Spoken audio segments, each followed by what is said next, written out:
Jamaah. Yeay. Oh jamaah. Yeay. Alhamdulillahirrahmanirrahim. Masih di Islam itu indah, masih di tema kita pagi hari ini cek hodam memang boleh. Nah ini Masya Allah ya. Kalau di sekitar kita masih banyak orang yang lagi tren ini yang ngecek hodam. Apakah kita tegur atau kita diemin aja, yang penting kita nggak terlibat sama mereka. Atau mungkin wah ada amalan-amalan yang bikin kita bisa terhindar dari syirik ataupun musyrik kepada Allah Subhanahu Wa Taala. Coba kita panggil guru kita Ustaz Syam. Mohon izin Ustaz Syam yang pertama. Fadhil. أعوذ بالله من الشيطان الرجيم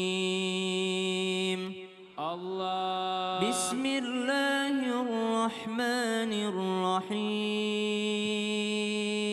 Allah. قل أعوذ برب الناس ملك الناس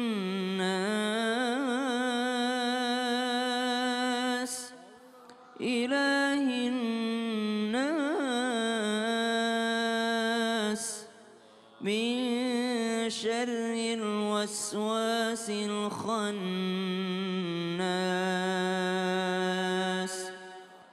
الذي يوسوس في صدور الناس من الجنة والناس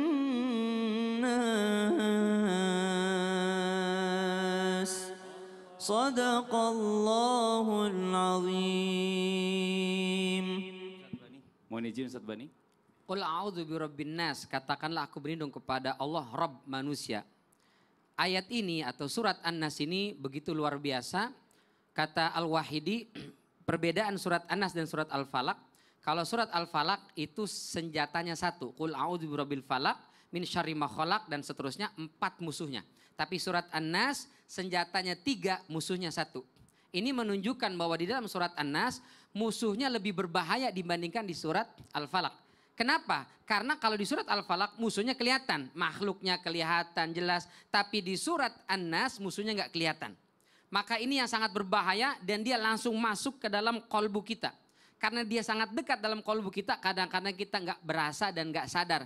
Ini sebenarnya bisikan setan ataukah bisikan kebaikan. Sehingga banyak orang yang menganggap dia melakukan kebaikan. Padahal itu adalah tipu daya syaitan. Maka bagaimana caranya supaya kita terhindar itu?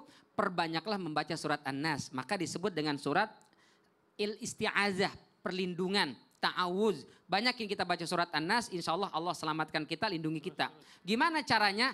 Baca, lalu tiupkan ke tangan kita, usapkan ke tubuh kita dimulai dari kepala ke bagian depan ke bawah. Boleh diri kita, anak kita, pasangan kita. Kapan itu? Paling bagus adalah sebelum tidur. Maka Allah akan hindari, jauhkan dari gangguan setan.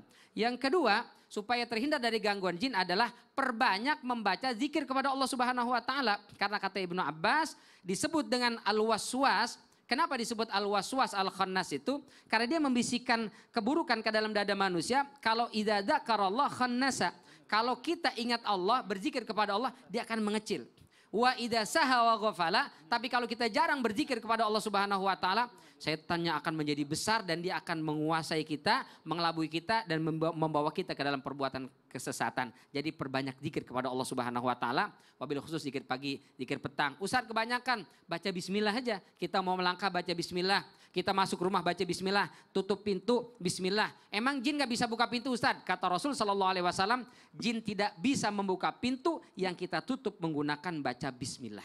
Gak bisa tuh. Masya Allah. Terima kasih banyak Ustadz Bani. Ya. Ustadz Maulana kesimpulan mohon izin. Sebagai kesimpulan dari tema kita cek kodam, emang boleh. Emang boleh. Emang boleh.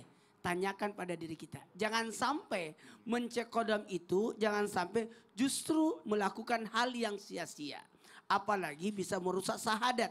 Mencek itu kita tahu, kita yakin ada makhluk Allah yang Allah ciptakan dalam keadaan, dalam artian kita tidak bisa nampak, kita tidak bisa melihatnya. Maka hati-hati jangan sampai justru kita yang terperdaya, tertipu, bahkan dimanfaatkan. Qadam artinya pelayan, tapi bisa jadi justru kita yang menjadi melayani dia.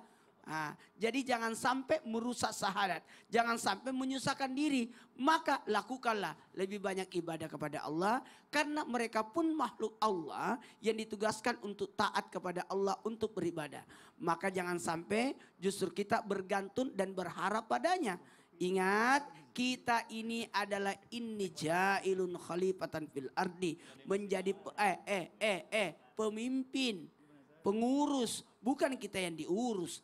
Maka berusahalah untuk menjadi sesuai penciptaan kita untuk menyembah Allah, untuk menjadi khalifah. Bahkan satu lagi, amal ma'ruf nahi mungkar. Semoga kita mendapatkan keberkahan dari tema kita hari ini dan menjadikan kebaikan buat semuanya. Jangan sampai merusak ibadah kita. Nauzubillah, summa nauzubillah. Masya Allah, terima kasih banyak. Jazakumullah khairan kasiran buat guru-guru kita dan juga buat jamaah Islam Itu Indah yang selalu setia menyaksikan Islam Itu Indah dari pagi sampai selesai ya. Nah, mudah-mudahan apa yang disampaikan tadi oleh guru-guru kita dijadikan ilmu yang bermanfaat untuk kita semuanya untuk terhindar dari hal-hal yang kita tidak inginkan. Terima kasih banyak sekali lagi buat jamaah juga yang sudah hadir di studio. Mohon maaf atas segala kekurangan. Wallahu muwaffiq ila aqwamit thoriq. Wassalamualaikum warahmatullahi wabarakatuh. Waalaikumsalam warahmatullahi wabarakatuh. Salatullah, Salamullah ala Taha Rasul